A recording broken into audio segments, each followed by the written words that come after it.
Kembali lagi bersama saya Agung Surya Gumla dalam acara Beyond Education Podcast. Podcast yang selalu menemani Anda di hari-hari Anda. 2 hari sekali kita selalu upload video-video terbaru tentang motivasi, parenting, coaching, dan juga tentang dunia pendidikan. Karena kita juga kebetulannya memang expertise di dunia pendidikan.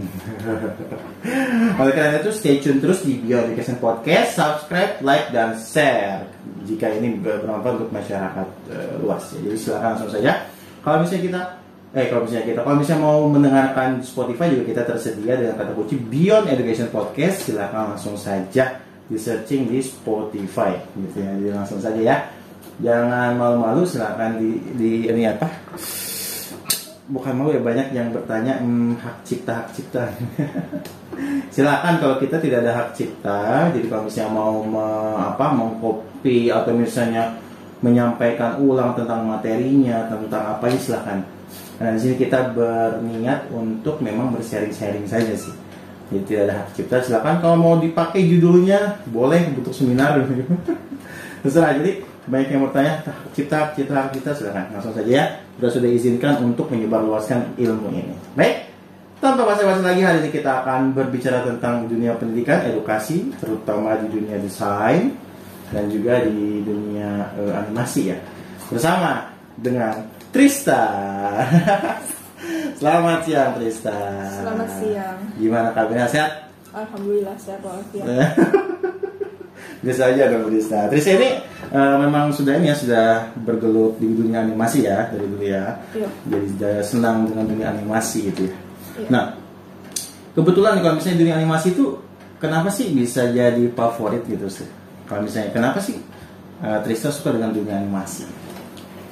Awalnya tuh saya kayak lihat-lihat anime gitu kayak. Wah, anime juga berarti ya? Iya. Mirip bapak. Terus saya kayak kayaknya keren nih bikin desain, tapi nggak cuman gambar doang tapi digerakin.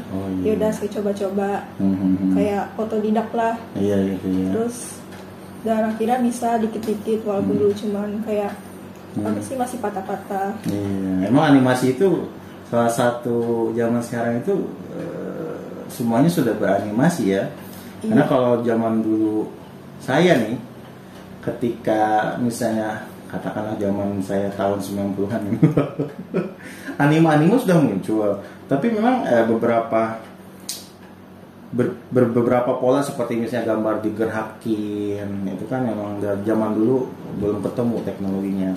Tapi zaman sekarang tuh serba animasi, serba semua gambar itu hidup lah ya. Jadi enak dilihat gitu ya. Tapi sebenarnya rumit nggak sih belajar animasi itu? Awalnya sih rumit sih kalau misalnya. Rumit, termasuk ke rumit ya? Iya, susah. Susah banget ya. Tapi kalau misalnya belajar dengan sungguh-sungguh sih ya alhamdulillah bisa gitu. Jadi memang harus dengan sungguh-sungguh ya. Jadi kalau misalnya setengah-setengah, kalau misalnya saya punyanya cuman HP aja gitu terus terbatas, itu bisa nggak sih kita belajar animasi? Bisa. Dari aplikasi kayak editing video itu di situ juga biasanya ada kayak buat motionnya gitu, itu bisa kita buat pakai animasi gitu. Yang editing video kayak KineMaster gitu. Iya, ya. itu bisa. Itu juga bisa dipakai beranimasi. Iya, bisa. Tapi memang harus detail ya.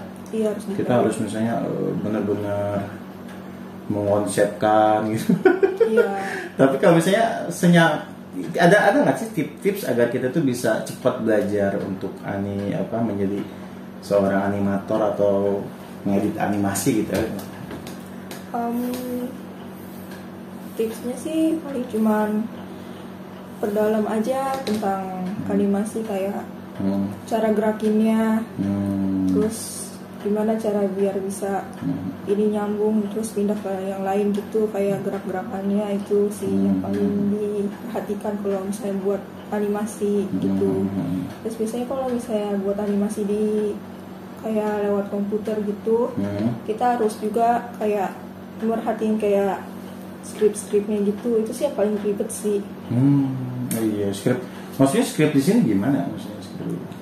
Kayak misalnya suasana, gerakan dan lain-lain itu ya, skrip itu seperti itu kan? Oh bukan? Kayak misalnya kita buat tombol itu juga termasuk animasi. Kayak kita buat script gitu, kayak coding. Coding. Coding. Ya seperti itu. Jadi harus diperhatikan sedetail itu ya. Iya. Emang sih kalau misalnya jadi sebenarnya dari mulai umur berapa sih kita bisa belajar animasi itu, animator itu, atau dari kecil atau dari umur berapa kira-kira? Bagusnya kan? Bagusnya. Bagusnya sih kalau saya pengen kayak mau gitu dari kemauan. Ya misalnya sih dari SMP juga bisa. Dari SMP ya. Ya. Kalau dari SD tidak mungkin kan? SD mungkin kayaknya kurang deh, soalnya Masih masih terlalu dasar, gitu ya. Besar. Tapi kalau misalnya kita berpikir misalnya kedepannya nih ada anak yang suka animasi gitu ya, ada yang suka edit animator gitu, kira-kira mereka itu nanti kerjanya akan di mana sih? Maksudnya apakah jadi seorang animator apa gitu yang bisa kita lihat ke lapangan kerja atau karirnya seperti apa sih kira-kira? Kalau itu sih saya kurang tahu, tapi kemungkinan sih paling di bagian video editing biasanya. Video editing, atau animator gitu, kayak lebih ke video editing ya. Iya, kayak animator, kayak iklan-iklan. Biasanya sih animasi itu nggak cuma 2D doang, 3D juga. Ya, kayak begitu-gitu. Biasanya pakai aplikasi Blender kayak gitu-gitu. Jadi di iklan pun bisa, ini iklan animasi iklan, semua ya. Iya. Iya sih, kalau iklan nggak ada animasi kayak nggak seru gitu ya, kotak-kotak doang, gambar doang.